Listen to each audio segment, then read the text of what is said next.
Bienvenidos. Hoy nos sumergimos en una historia real que, bueno, te deja helado y te hace pensar mucho. El caso de Ginny Wiley. Hola. Sí, un caso escalofriante. Estamos hablando de una niña descubierta en 1970, con 13 años, ¿eh? Después de haber posado casi toda su vida desde bebé en un aislamiento brutal. Impuesto por su propio padre, además. Las fuentes que manejamos son, demoledoras. Imagínate, la encuentran con 13 años y pesa apenas 26 kilos. No puede hablar, ni siquiera caminar bien, andaba como encorvada. Sí, su desarrollo era el de un niño de 1 año, o incluso menos. Terrible. La tenían atada a un orinal durante horas. Durante el día, sí. Y a veces por la noche también. O metida en un saco de dormir en una cuna como con rejas. Y lo peor, o una de las peores cosas, el silencio. Prohibido hacer ruido. La poca comunicación era, eran gruñidos, ladridos del padre. Abusivo total. Una atmósfera de terror absoluto. Y justo aparece Ginny. Y esto es, bueno, una casualidad macabra, ¿no? En un momento en que la ciencia estaba a tope con el tema del lenguaje. Exacto. Estaba todo el debate de Chomsky si nacemos con la gramática incorporada, digamos. Y lo de Lenneberg, ¿no? Lo del periodo crítico. Eso es, si hay una edad límite, la pubertad, para poder aprender a hablar bien. Y de repente aparece Ginny. Claro, era como la prueba viviente, ¿no? Aunque fuera de la forma más trágica posible, el llamado experimento prohibido. Justo, una oportunidad única para investigar esas ideas, pero a costa del sufrimiento de una niña. El padre, por cierto, se suicidó antes de ir a juicio. Sí, dejó una nota que decía algo como «El mundo nunca lo entenderá». Eso mismo. La madre, que también era una víctima, casi ciega y maltratada por él. Bueno, a ella la exoneraron, pero perdió la custodia de Ginny, claro. ¿Y cuándo la rescatan? ¿Cómo reacciona ella? Después de tanto aislamiento, ¿qué hace? Pues mira, al principio mostró como curiosidad.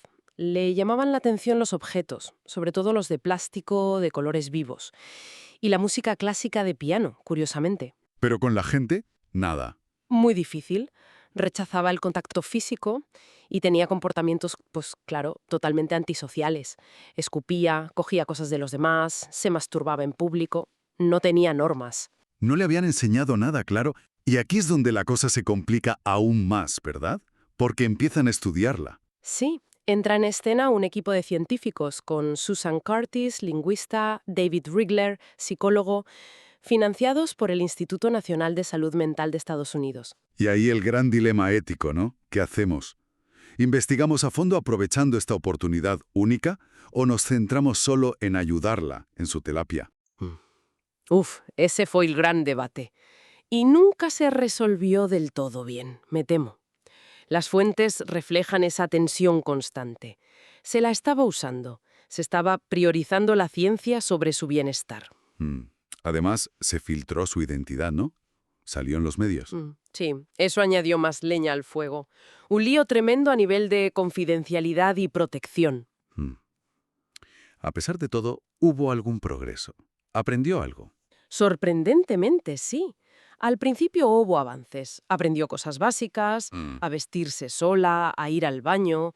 Mejoró la coordinación motora. Mm. ¿Y a nivel emocional o social? También empezó a expresar enfado hacia afuera, no solo autolesionándose como hacía al principio. Mostraba posesividad con sus cosas. Pequeños pasos, pero importantes. Mm. ¿Y el lenguaje? Que era la gran pregunta. Ahí está la clave. Aprendió muchas palabras, un vocabulario bastante amplio para nombrar cosas.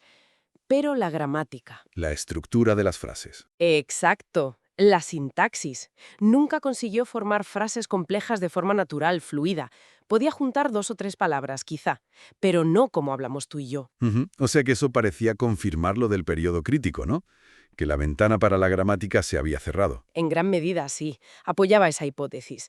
Aunque siempre quedó la duda. ¿Y si tenía algún tipo de retraso mental de base, aparte de la privación? Claro, ¿era solo el ambiente o había algo previo? Esa pregunta nunca se respondió del todo. Curtis, la lingüista, creía que su progreso inicial descartaba un retraso profundo de nacimiento.